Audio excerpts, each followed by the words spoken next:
Financial बकवास में आपका स्वागत है।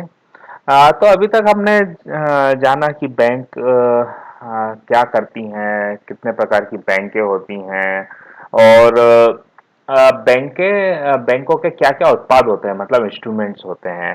तो आज हम पहला इंस्ट्रूमेंट है एक जो साधारणतया लगभग सभी लोगों के पास होता है, वो होता है बचत खाता यानी सेविंग अकाउंट।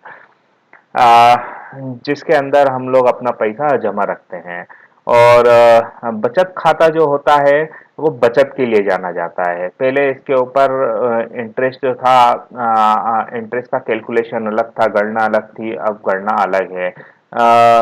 इसमें बहुत सारे छोटी-छोटी चीजें हैं जो आप लोगों को पता होना चाहिए, जो साधारणतया लोगों को पता नहीं होता है।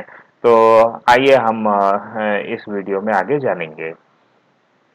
तो सबसे पहले तो आप बचत खाता समझिए कि बचत खाता क्या होता है। बचत खाता जो है वो एक डिमांड डिपॉजिट है, मतलब कि मांगने पर जमा बैंक को वापस देना होगा। अ, इस हम ग्राहक का और बैंक का कोई कॉन्ट्रैक्ट नहीं है इसके लिए, इसीलिए बैंक जो है आपको कम रेट ऑफ इंटरेस्ट देता है। तो अगर आपने आज अगर 10,000 रुपये जमा किया तो आप आज भी निकाल सकते हैं, 1 महीने बाद भी निकाल सकते हैं, 7 दिन बाद भी निकाल सकते हैं और 1 साल बाद भी निकाल सकते हैं।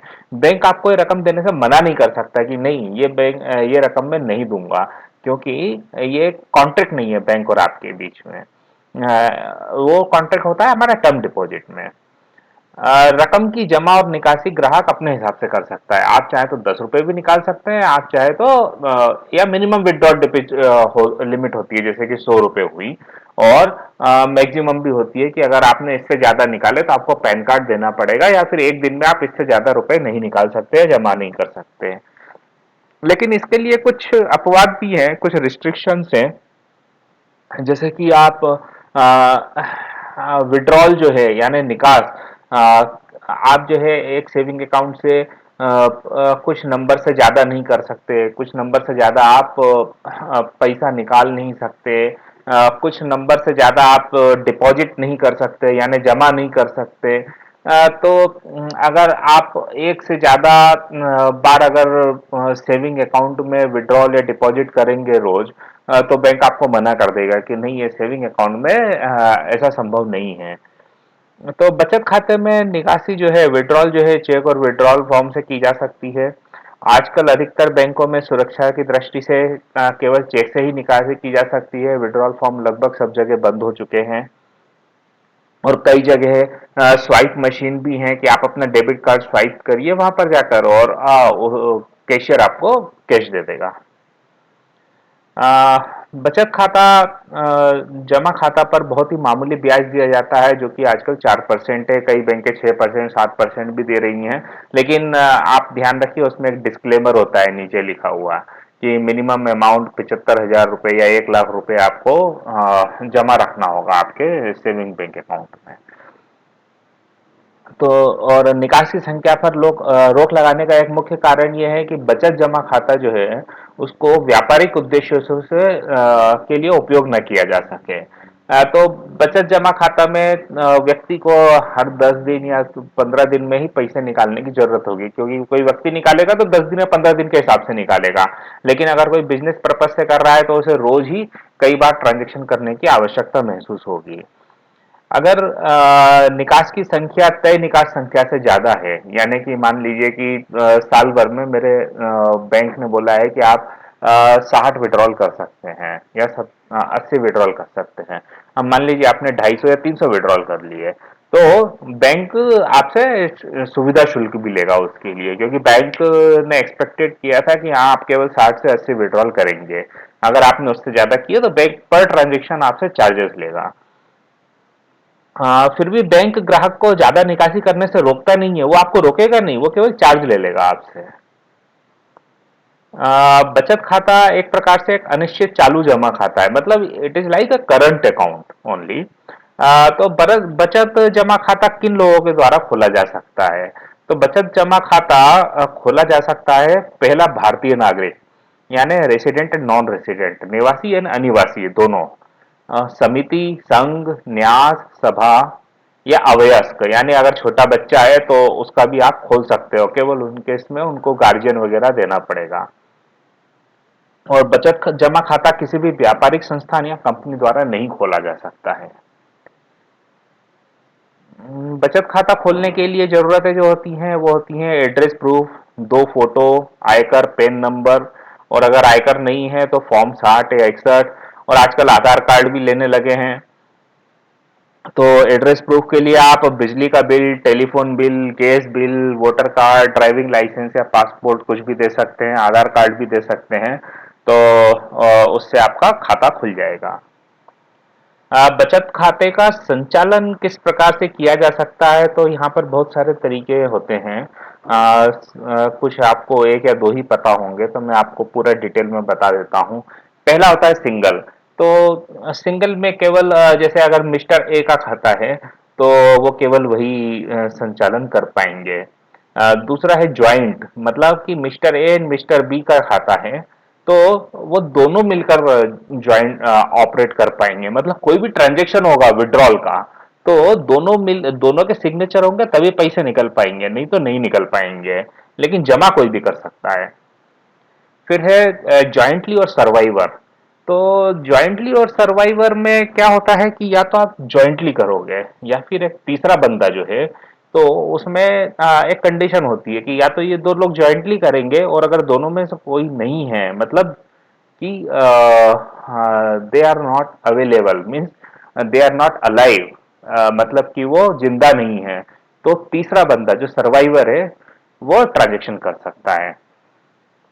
एक है आइदर और सर्वाइवर। आइदर और survivor it's like a jointly, but यहाँ पर क्या होता है, दो लोगों के नाम है कि जैसे mister A and missus B. Okay, तो यहाँ पर दोनों में से कोई भी खाता ऑपरेट कर सकता है। लेकिन रिस्पॉन्सिबिलिटी जो है वो आइदर की रहेगी, मतलब कि पहले वाले बंदे की रहेगी। और एक होता है एनी और सर्वाइवर, तो कोई भी कर सकता है या फिर बाद का बचा हुआ। फॉर्मर और सर्वाइवर, तो ये इस टाइप के अलग अलग कंडीशंस हैं। Then joint accounts with special instructions, कि 10-12 लोगों के खाते को ऑपरेट करने वाले की जैसे ट्रस्ट है, समिति है, तो उसमें से कुछ स्पेशल इंस्ट्रक्शंस दे रखे हैं कि 1 लाख रुपए तक विड्रॉल करना है तो 2 लोगों के सिग्नेचर चाहिए, 50,000 तक का विड्रॉल करना है तो एक ही सिग्नेचर से काम चल जाएगा, अगर 2 लाख से 5 लाख है तो 4 सिग्नेचर चाहिए, 5 लाख से 10 लाख है तो 5 या 6 सिग्नेचर चाहिए। तो इस तरीके से स्पेशल इंस्ट्रक्शंस भी होते हैं। और फिर एक है वाया लेटर ऑफ अथॉरिटी और पावर ऑफ अटॉर्नी होल्डर। तो अगर आप कहीं बाहर जा रहे हैं या किसी और को उन्होंने पावर ऑफ अटॉर्नी दे दिया है, तो आप लेटर ऑफ अथॉरिटी या पावर ऑफ अटॉर्नी जमा करके बैंक से सिग्नेचर के पावर ले सकते हैं। माइनर अकाउंट, 18 साल से कम लोगों को माइनर अकाउंट कहा जाता है, तो वो अपने आप विड्रॉल नहीं कर सकते हैं। उनके लिए कुछ विड्रॉल की लिमिट भी है एटीएम कार्ड से, और उनके लिए गार्जियन होना जरूरी है। फिर हम बात करेंगे आगे नामांकन और निष्क्रिय खाते। तो नामांकन जरूरी है आपके लिए कि अगर मान लीजिए कि सिंगल अकाउंट है या इधर और सर्वाइवर भी है, तब भी आप अगर आप नॉमिनेशन भर देते हैं तो किसी एक खातेदारी की मृत्यु के बाद में पैसा ट्रांसफर करने में परेशानी नहीं होती है। निष्क्रिय खाते मतलब कि अगर आपने 6 महीने 1 साल अगर खाते में संचालन नहीं किया है तो वो निष्क्रिय खाते की श्रेणी में गिने जाते हैं। अब हम देखते हैं कि किस प्रकार के शुल्क बैंक लगाती है, जो रेगुलर शुल्क होते हैं। पहला तो यह है कि स्टेटमेंट या पासबुक फ्री देते हैं, लेकिन अगर आपके पास में खो गई है या आपको और चाहिए तो वो कहलाता है डुप्लीकेट स्टेटमेंट, डुप्लीकेट पासबुक, तो उसके वो अलग से चार्जेस लेंगे। टीडीएस सर्टिफिकेट पहला आपको फ्री दिया जाएगा, लेकिन अगर डुप्लीकेट निकालते हैं तो उसकी फीस लगेगी। उसके बाद में एवरेज मंथली और क्वार्टरली बैलेंस चार्जेस। तो जब भी आप अपना सेविंग अकाउंट खुलवाते हैं तो आप उसमें लिखा हुआ देखेंगे कि 1,000 रुपया एवरेज बैलेंस, तो उसमें सुनिश्चित कर लें कि क्वार्टरली है या मंथली है, या 5,000 है या 10,000 है। सब बैंकों के और अकाउंट टाइप के अलग अलग एवरेज बैलेंस होते हैं। तो एवरेज बैलेंस के बारे में एक अलग से वीडियो में मैं बात करूंगा कि एवरेज बैलेंस कैसे कैलकुलेट होता है, क्योंकि यहाँ पर शामिल करने से वो थोड़ा ज़्यादा लंबा हो जाएगा। रेमिटेंस चार्जेस, रेमिटेंस क्या क्या करती है बैंक? तो रेमिटेंस में बैंक आपको डिमांड ड्राफ्ट देती है, पे ऑर्डर इशू करती है, रिवैलिडेट करती है, कैंसिल करती है। तो इंडियन रुपी में भी करती है और फॉरेन करेंसी में भी करती है। देन एनईएफटी और आरटीजीएस करती है। आउट स्टेशन चेक कलेक्शन करती है, फॉरेन करेंसी चेक कलेक्शन करती है। Cash withdrawal at non home location, मतलब कि आपका खाता मान लीजिए कि दिल्ली में हो और अगर आप पैसा मुंबई से निकालना चाहते हो तो वो भी आप निकाल सकते हैं। Check return, debit card issue, renewal, तो इन सब पे चार्जेस लगते हैं। यहाँ पर कोई भी सुविधा फ्री नहीं है। ये सब सुविधाएं जो है शुल्क के साथ उपलब्ध है बैंकों में। तो cash withdrawal, balance enquiry for ATM, cash withdrawal at international ATM.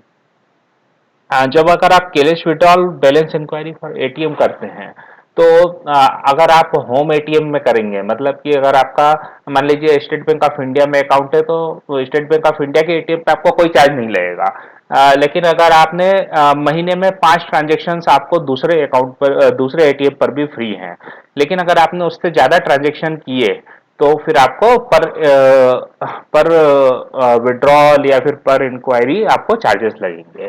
Then transactions declined at other bank ATM due to insufficient balance. मान लीजिए आपके अकाउंट में 1,000 रुपये और आपने आपका कार्ड एसबीआई का है और आपने एचडीएफसी बैंक में जाके विड्रॉल करने की कोशिश करी 2,000 रुपया, तो वो डिक्लाइन हो गया क्योंकि इनसफिशिएंट फंड है, तो उसके भी आपको चार्जेस लगेंगे। देन बैंकें कुछ सुविधाएं भी देती हैं, कैश पिकअप डिलीवरी, उसके भी चार्जेस हैं। इंस्ट्रूमेंट पिकअप डिलीवरी, यानी कि आपको चेक अगर लगवाना है या फिर डिमांड ड्राफ्ट आपने बुलवाया है बना के ऑनलाइन बैंकिंग से, उसके भी चार्जेस हैं। Standing instruction, setup, execution, amendment, failure, यानी कि मान लीजिए आपने रिकरिंग डिपॉजिट में खुलवाई है और अगर आप स्टैंडिंग इंस्ट्रक्शन देना चाहते हैं, हाँ, तो देना फ्री है। एक बार का सेटअप फ्री कर देती है बैंक, लेकिन उसके बाद में अगर आप अमेंडमेंट करते हैं कुछ उसके अंदर तो फिर उसके चार्जेस लगते हैं। और ये स्टैंडिंग इंस्ट्रक्शन कई प्रकार के होते हैं, केवल रिकरिंग डिपॉजिट के ही नहीं होते, कई प्रकार के स्टैंडिंग इंस्ट्रक्शंस होते हैं।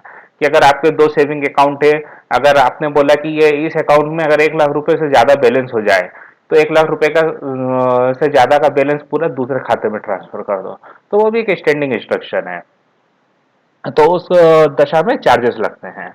Previous year balance and interest statement, यानी पिछले साल का जो पूरा बैलेंस और उसका इंटरेस्ट स्टेटमेंट का चार्जेस लगते हैं।